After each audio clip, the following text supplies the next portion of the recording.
conversando con un periodista, poeta, gestor cultural, con un gran conocimiento en la historia, un fanático, un apasionado de la mitología, una persona destacada en nuestra provincia, que yo siempre digo, hay personas, hay intelectuales a los que uno tiene que hacer una pregunta breve y escucharlos atentamente.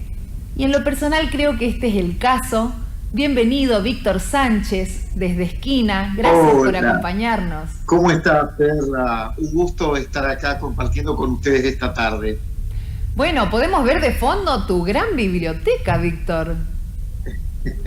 Parte de la biblioteca, sí. Hay algo un poco más por allá, que sigue.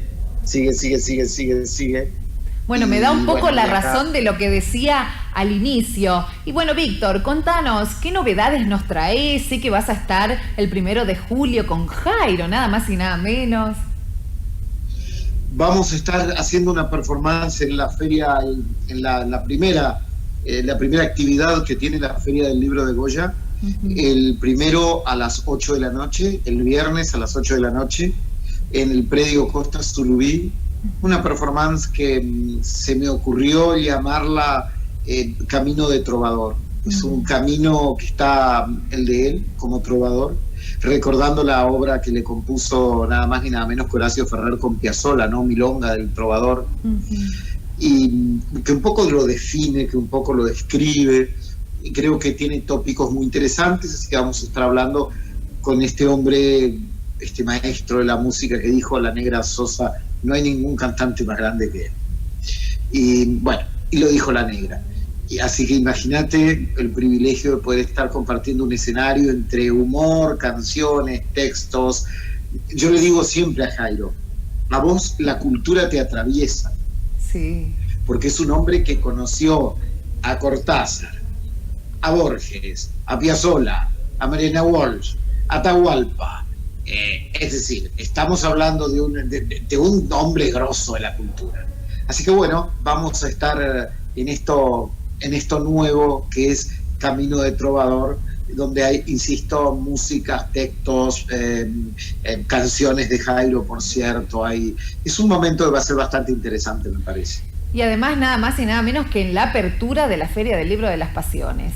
Un éxito asegurado, seguramente que va a tener una gran convocatoria también. Y nos ponía recién en pantalla nuestro señor director uno de tus libros. Ahora sí, vamos a hablar un poco más de vos, una recorrida por tus obras. Veíamos el libro de Eros y Ágape.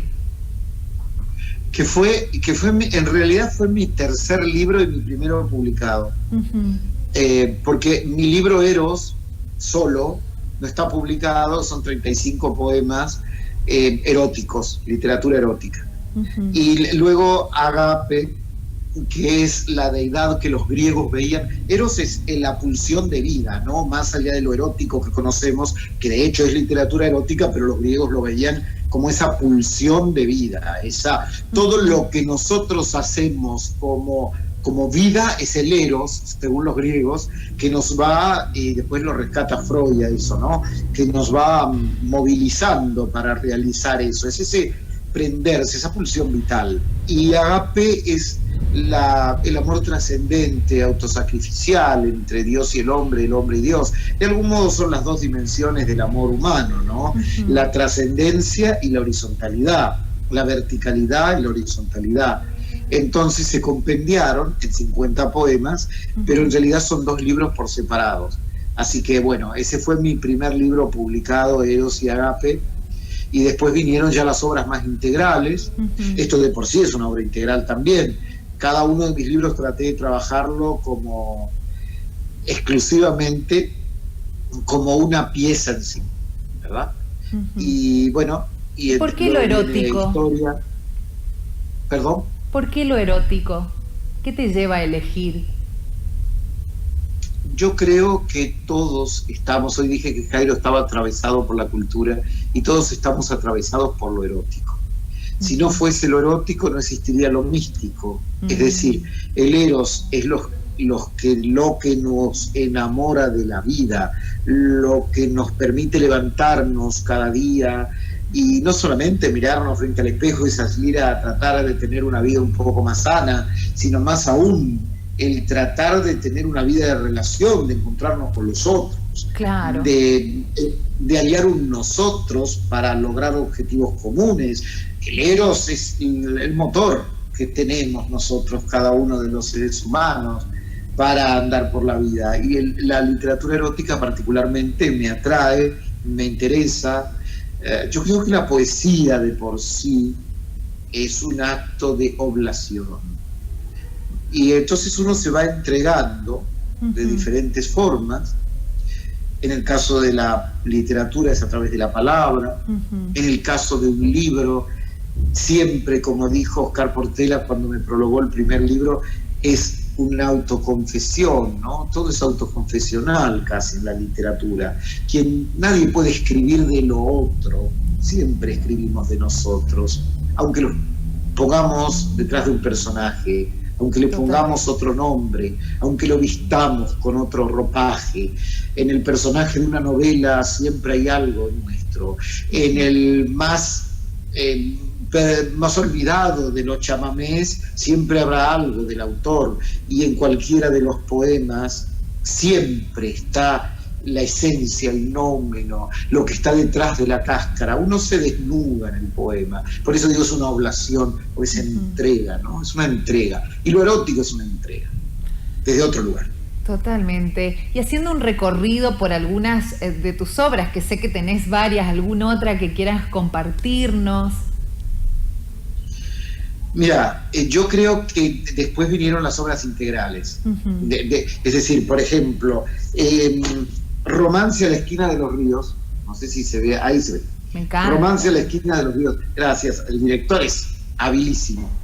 Esta es una obra en 9 capítulos.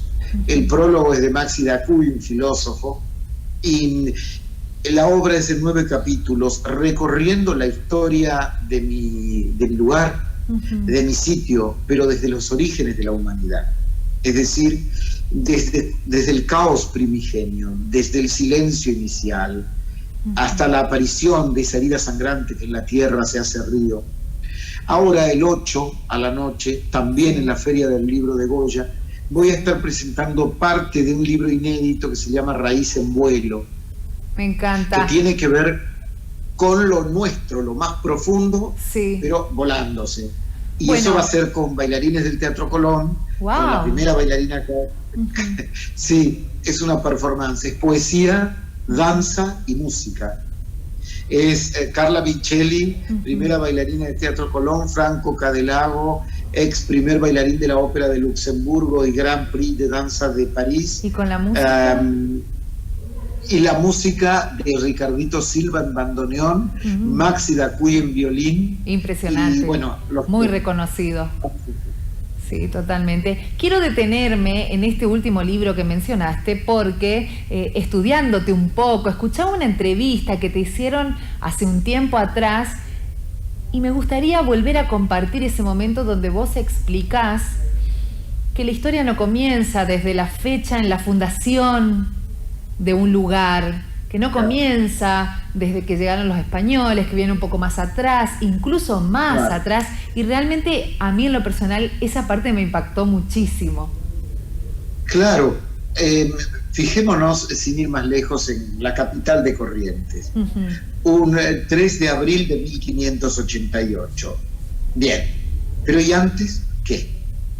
Si sabemos que el 3 de mayo fue el milagro de la cruz o el ataque a la cruz de los milagros por una población preexistente. Entonces, sabemos que antes ya existían pobladores.